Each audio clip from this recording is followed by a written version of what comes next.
Hey y'all, welcome back. So I'm just going to do a quick garden tour. I've come out to do some pruning and some tidying up out here, and before I did that, I just wanted you guys to see how it looked and where we are now in our garden. It is June 22nd, so we are about a month from May's June tour. So you can totally see a difference in a month. And then we had a June 1st tour, so you can see 21 days later of a difference. So in this video, I'll also show you guys what I'll be doing to treat certain things that are happening out here, and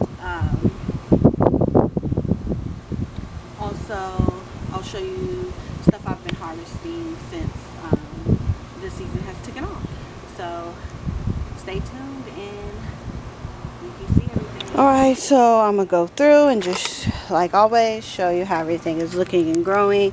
This banana plant has come a long way since we've started. This is our silver Yamato watermelon that I thought would actually die. We've harvested the one that was already growing on here off of here. I thought it would die because it was growing over that way, and my husband moved it to lay all this black tarp down because we're landscaping the area around the garden just to give me a little serene area to hang out.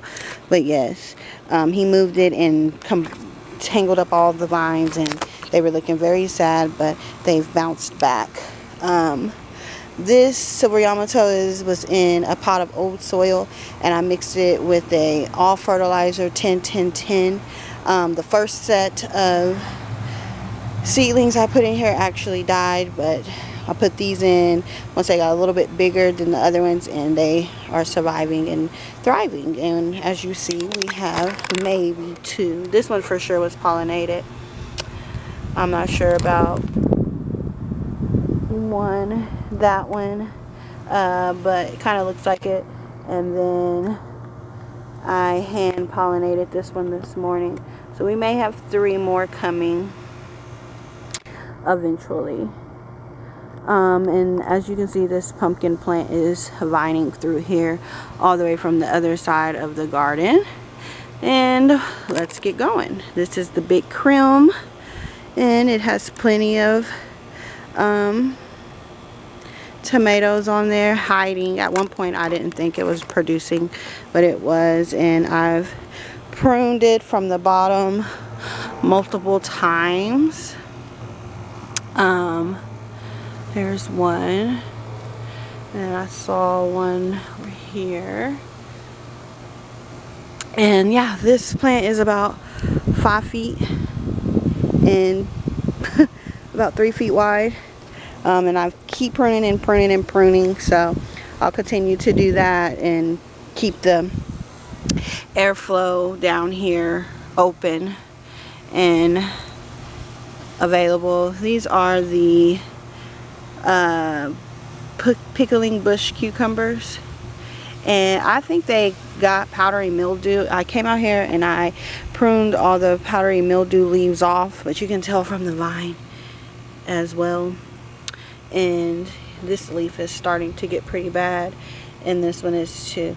And this powdery mildew could be from pretty much just how I water, splashing water on it and leaving it and it not drying properly.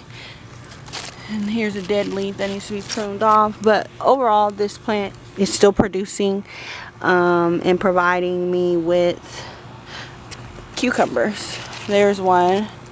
I picked one off earlier, and yeah. So moving on, here we have Romas. This plant is the most Romas I've ever had on a plant. Actually, this year I've got the best production from my Roma plants. I'm super proud of. Here's our planter that we've planted. As you can see, the potato vines are doing really good. The zinnias are potato vines. It's already starting to trickle down. Here's some work I'll be doing which is just deadheading the lantanas. I deadheaded the Supertunia, and for some reason it looks pink to me now instead of red, but hey. Arcana lily is doing good. It's growing new leaves. It's even put off a new offshoot. So yeah. This banana plant here, I potted. I'm gonna probably dress everything out here with compost, top dressing compost. I may give this one some of the 10-10 fertilizer, 10-10-10 fertilizer, but everything else I'm gonna dress with top coat with compost today, which I'll use the Red Bud compost. Okay, this is another Roma, and like I said, they have been showing out this year for me. These are like the best production I've had, and these cucumber plants you see trailing through is the lemon cucumber. I've harvested about 4 off of them, which my husband said are really good. He's been cutting them up and eating them for lunch, and they're trailing everywhere and just going, and there's more that have been pollinated. There's one, and there's one. They're not ready. I wait until they get more of the yellowing lines, and then I'll pick them. And this is our third Roma, which has been taken over by the lemon cucumber plant, as you can see, but it still has given me Romas. So I did want to address on one of my Romas, which I might just cut this off over here. I'm like in the middle of the bed, you guys, trying to show you guys this. I saw some blossom end rot. No. But anyways, I'm going to do a calcium treatment for the tomatoes, especially this plant, because I don't want them to do that at all. So, okay, those are 3 Romas. Here is the squash, which I'm going to prune and open up this top so you can see more into the bottom. I've been having an issue, I guess, with pollination. The stuff is getting half pollinated. Like this one, it's just sitting here because I'm tired of this happening to them, and I need to figure out what's going on. I'm thinking I've got a squash borer in my vine, a vine borer, which typically you would just, wherever it is vine bored at, which I'm thinking is right here. You guys, I need to put that under more soil and then probably inject with some BT. We have carrots in here. I've harvested one. Let's see if we can see any. This is how I usually just look to see how they're looking. That one can stay. I've harvested a bunch of greens. I want to say I see a leaf miner trying to get in my leaf. You see that, guys? Oh, nope. That's actually a tendril from the cucumber plant. There's the other greens. More carrots. We have gourds in here. This one was taken over by the cabbage loopers. I caught it too late. Lettuce is starting to bolt. Made plenty of salads from it. The cilantro bolted as well. So this bed is pretty much just done, which I'm okay with because it's a lettuce bed and it has been extremely hot. Here's the pumpkin plant, part of it, because you saw it in the first part of the video. That is all the way down here, on the back side of the garden, all the way. Everything you see on the ground is pumpkin, and I have about 3 or 4 of them on the vine. Here's one of them that's trying to turn orange, and this is a jack-o'-lantern brand. Okay, so I'm gonna, oh, and I still have my sunflowers out. keeping up until I'm ready to harvest sunflower seeds from them. I'll probably take the head and the smaller head and give them to my neighbor for her chickens. Okay, let's move our way. Oh, and then we have how beautiful the Eureka pink lemonade tree is coming along. It has not bloomed yet, but the leaves nonetheless are very pretty to look at.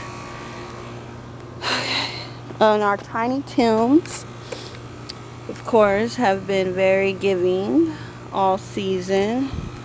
This one even flipped over and fell, and I don't know. And it still gives. So let's make our way on around to the other side and see more of this pumpkin plant and two more tomato plants. Okay.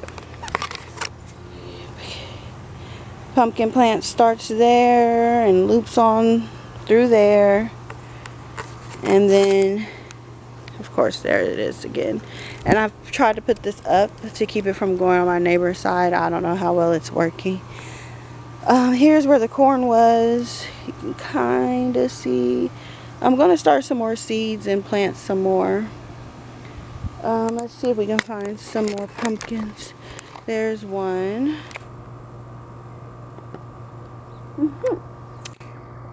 Okay.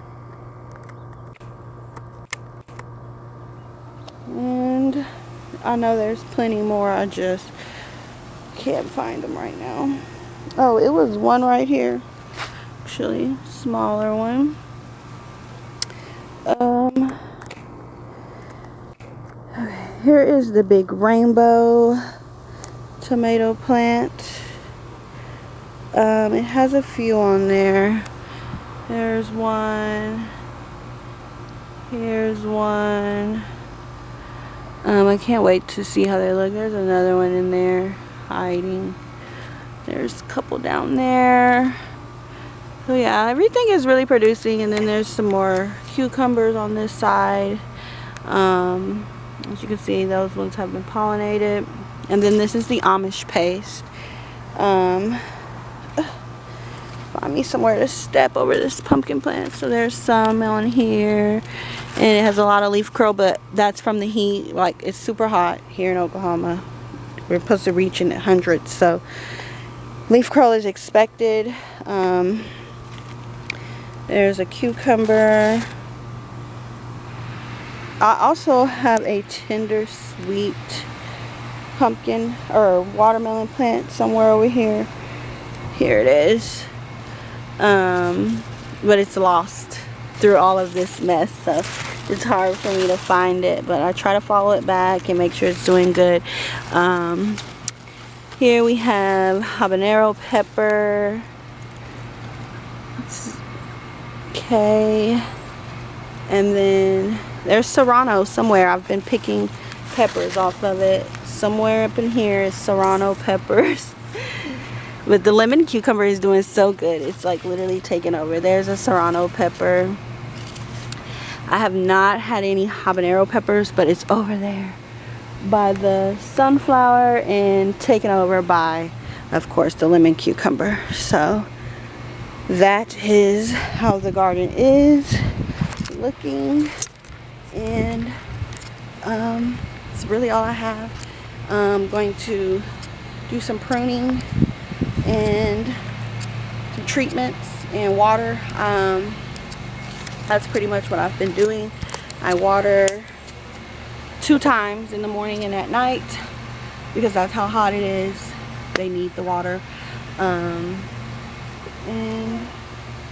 I'm going to spray the greens, of course, with my favorite. Yes. And then I'll show you guys my treatment on the calcium, magnesium. And then I think I'm going to prune just the squash because I'm hot and I want to see if it's going to help with the pollination issue that I'm having. So stay tuned. See you in the next clip. And yeah. Okay, so pretty much with the squash, anything that's on the ground I'm cutting off. And I want to cut it as close to the area as possible, and then I can get it and just pull it back. Now this does expose the plant more to the squash bug, but it also helps with getting pollinated and able to see down into the plant area.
It's a lot of squash bug. It's one, they're right here.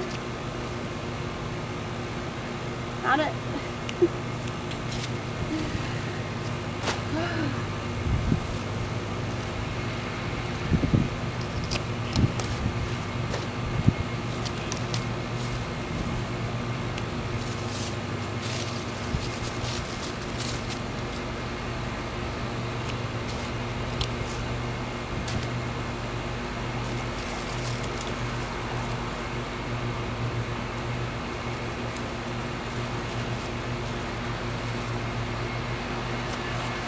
Okay, so it's really not much to that, and that's all I'm going to be doing. So once I'm finished, I'll show you guys the finished look. Okay, so that's all I'm going to cut off for now, and whew, I have this water hose on and it's spraying way over here, so you can kind of see what I've done. And here is the freaking squash bug. They've been mating out here, being annoying. So now I'm going to show you the cow Meg in the water that I'm going to do. I guess I'll sit here.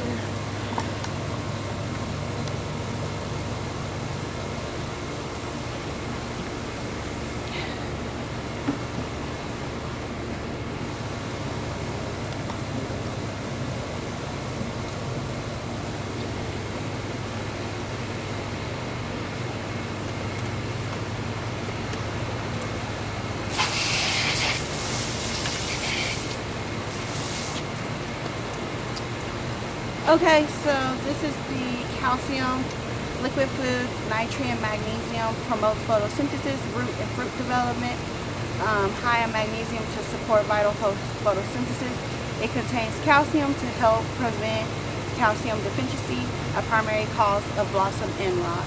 So it's a 3-0-0 fertilizer.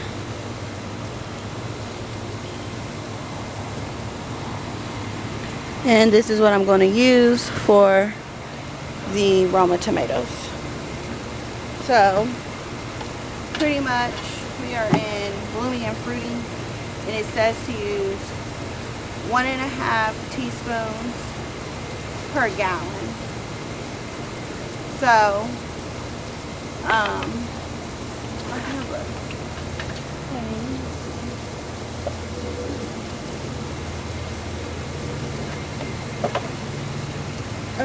Let me see if I still have my thing. One more.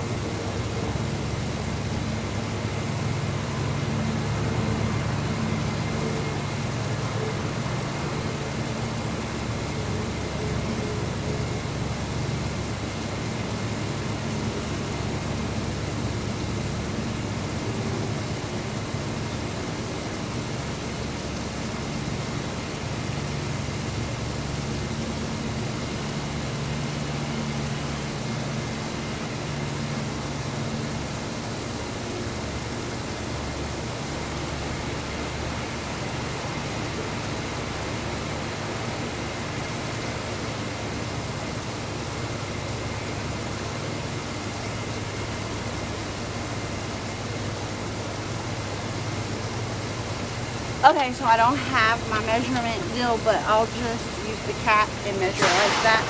So this is a 3-gallon bucket, and I'm gonna fill it up, not all over. And as I'm filling it up, I'll put this in there so it kind of mixes it for me. So I just want to give this a good shake and pour it in and put it in there. And it was 1.5, so that was 1 and then 1/2. And it's mixing and mixing as it fills up.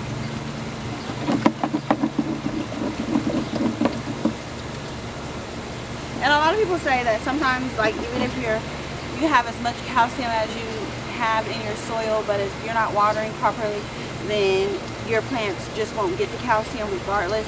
Well, like I said, I water morning and evening, so I'm watering properly for my zone area and my heat temperatures. So, and as we do our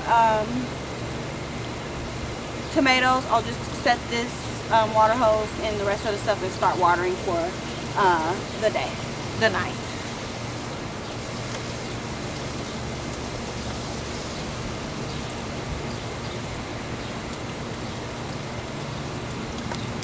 Okay, so let's move around. The camera's gonna get wet, but okay, let's move around. Make sure you guys can see what I'm doing. And it's really nothing. I'm just gonna water the base of the plant of each one enough to give it the calcium.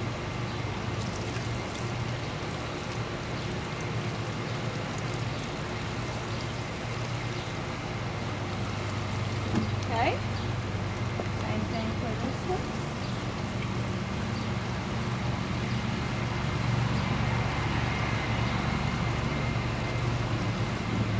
And I probably do about 1 gallon each for each area, 1 gallon of water.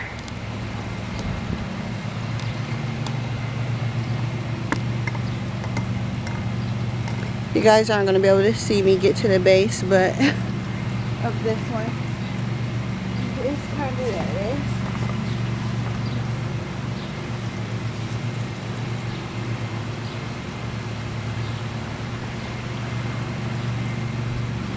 And that's all I do for that.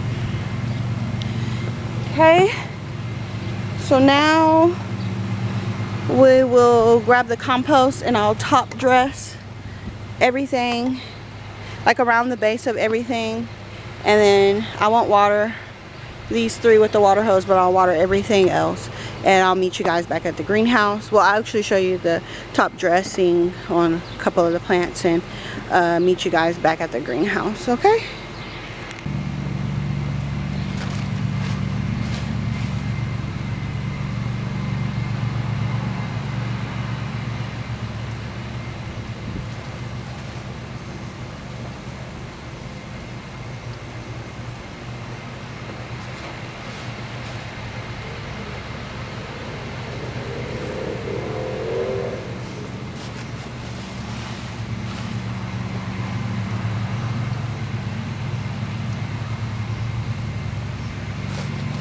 This just gives it a little boost. Extra nutrients that's already been taken up because we've had everything out since April. So it's probably time to feed, especially being we didn't have fresh soil. We used oat soil and amended it, so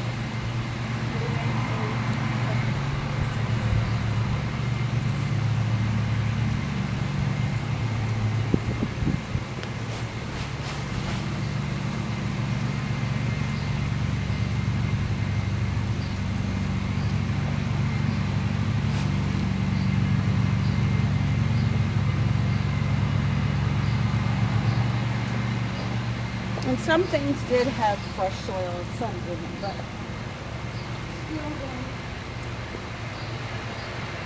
to top dress everything. Everything could benefit from it. So that's all I'm doing. This is Red Bud compost, my favorite. This is what I'm putting on. This is 1 cup. So, see you guys back at the greenhouse. Alright guys, so I'm still watering, but I just literally get in there and throw it right on top. Right where the plant starts. And put it around it. That's what I'm doing as my top dressing on each individual plant. Right around its base. I did not put it in this one because if you guys remember when we did this, we loaded it with Zupu. So everything else, yes, was topped with it. Ooh. I'm always knocking stuff over.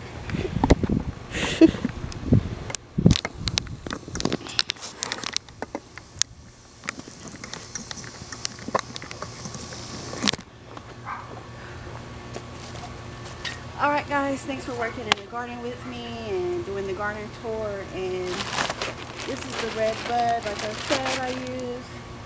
It's like $6.99 to $8.99 at Markham's Nursery here in Oklahoma City. The calcium, magnesium, I just got from the local nursery or Walmart. They both carry it. That's pretty much all I have. So thanks for watching. Come back and see me if you have questions. Please drop them down below.